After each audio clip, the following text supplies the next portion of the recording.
Assalamualaikum warahmatullahi wabarakatuh. Pernahkah Anda bertanya-tanya bagaimana sebuah negara Islam mengelola pajak? Bagaimana Islam dan segala keadilannya melihat konsep pajak yang sering kita anggap membebani?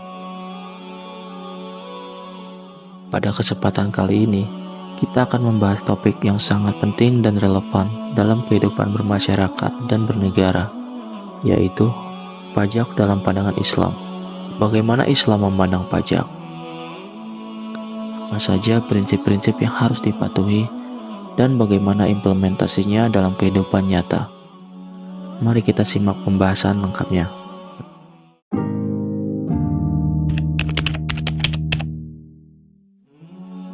Pertama-tama, mari kita pahami apa itu pajak dalam perspektif Islam.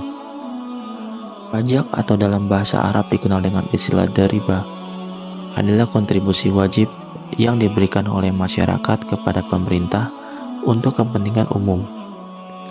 Dalam Islam, konsep ini tidak bertentangan dengan ajaran agama selama dijalankan sesuai dengan prinsip-prinsip syariah. Pajak dalam Islam dapat diartikan sebagai kontribusi yang diambil dari harta orang kaya untuk kepentingan umum. Ini sejalan dengan prinsip keadilan sosial dalam Islam yang menekankan pentingnya berbagi dan membantu mereka yang membutuhkan.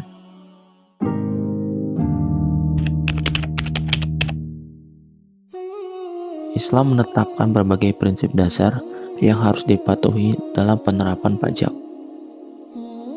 Prinsip pertama adalah keadilan. Pajak harus dikenakan secara adil tanpa diskriminasi.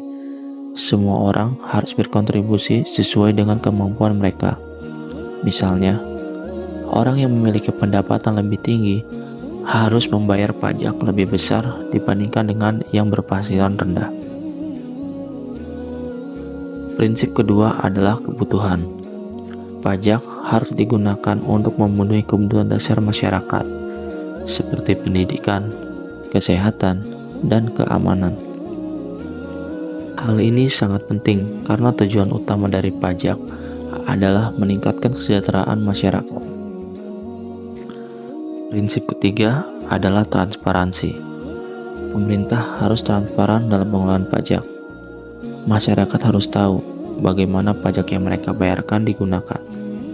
Transparansi ini penting untuk membangun kepercayaan antara pemerintah dan masyarakat. Prinsip terakhir adalah tidak memberatkan.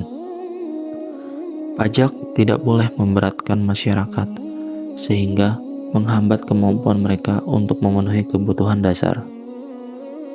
Pajak harus ditetapkan dengan mempertimbangkan kemampuan ekonomi masyarakat.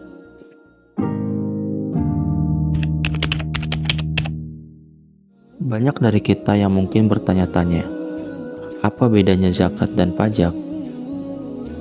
Zakat adalah salah satu dari 5 rukun Islam dan merupakan kewajiban religius bagi setiap muslim yang mampu. Sedangkan pajak adalah kewajiban sipil yang dikenakan oleh pemerintah. Zakat memiliki tujuan utama untuk membantu mereka yang kurang mampu dan harus disalurkan kepada 8 golongan yang berhak menerimanya. 8 golongan ini mencakup fakir miskin, amil zakat, mu'alaf, rikab, gharim, fisabilillah, dan ibnu sabil. Meskipun keduanya berbeda, zakat dan pajak dapat saling melengkapi dalam membangun kesejahteraan masyarakat. Zakat fokus dalam pemberdayaan umat Islam, sementara pajak mencakup seluruh warga negara tanpa memandang agama.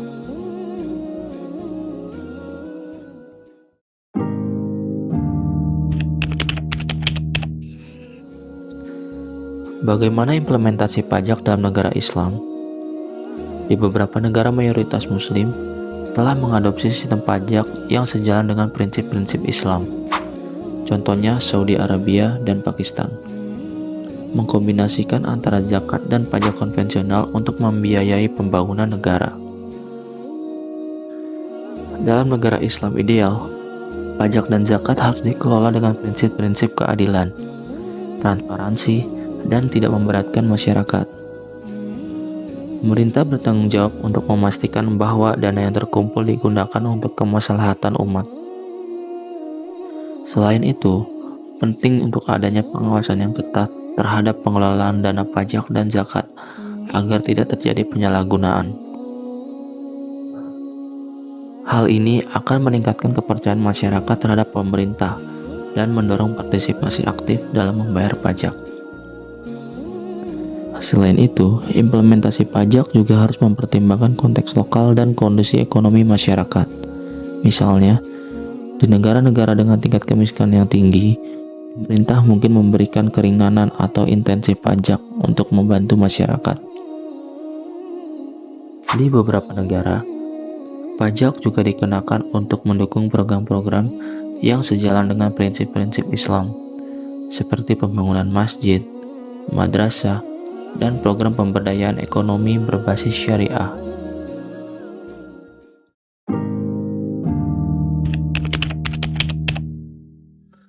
Untuk memberikan gambaran lebih jelas, mari kita lihat beberapa studi kasus dan contoh nyata tentang bagaimana pajak dikelola oleh negara-negara Islam.